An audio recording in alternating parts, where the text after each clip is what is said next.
کوئٹہ کے عوام کے لیے بڑی خوشخبری، حکومت بلوچستان کی طرف سے کوئٹہ میں گرین بس سروس شروع ہو چکے ہیں۔ یہ بسیں صبح 7 بجے سے شام 8 بجے تک چلیں گی۔ ہر بندے سے 30 روپیہ کرایہ لیا جائے گا۔ اور چیف سیکرٹری بلوچستان نے کہا کہ سابق وزیر اعلیٰ جام کمال خان نے اس منصوبے کو منظور کرایا تھا۔ اس وقت بسوں کا 18 کلومیٹر کا روٹ ہے اور ہر 15 منٹ کے بعد بس آتی رہیں گی۔ کوئٹہ کے مختلف روٹ پہ آپ لوگ دیکھ سکتے ہیں کہ دیواروں پہ گرین بس اسٹاپ کا نشاندہی کیا گیا ہے۔ ان کا کہنا تھا کہ گرین سروس 8 بسوں پر مشتمل ہے۔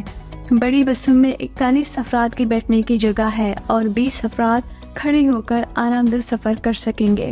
اس حوالے سے ایک شہری اور ترجمان وزیر اعلیٰ بلوچستان بابر یوسفزئی نے گدروشیہ پوائنٹ سے گفتگو کرتے ہوئے کہا کہ پہلی دفعہ کوئٹہ شہر میں ایئر کنڈیشن بسیں چل رہی ہیں جن کا کرایہ بھی نہایت مناسب ہے۔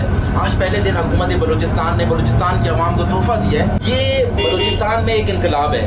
اگر لوکل بس والوں نے یا رکشے والوں نے اسٹرائک کی ہے، آپ ان کی بسوں کے ماڈل دیکھیں، 1970 اور 80s کے ماڈل کی وہ بسیں ہیں۔ ان بسوں کا برا حال ہے، نہ اس میں ایئر کنڈیشنڈ ہے۔ پہلی دفعہ کوئٹہ شہر میں کوئٹہ شہر کے شہریوں کے لیے ایئر کنڈیشن بسیں چل رہی ہیں، جس میں خواتین کے لیے الگ نشست ہیں، بزرگوں کے لیے الگ نشست ہیں، معذور افراد کے لیے الگ نشست ہیں۔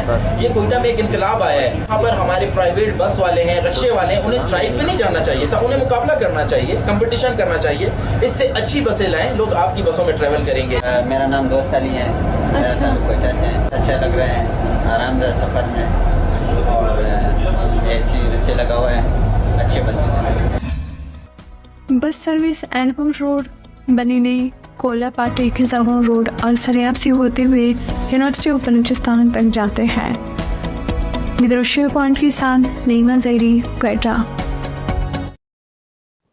مزید دلچسپ معلومات اور خبروں سے آگاہ ہونے کے لیے Gedrosia point Facebook page, Instagram, Twitter کو فالو اور یوٹیوب چینل کو سبسکرائب کریں۔ بیل آئیکن بٹن دبانا نہ بھولیں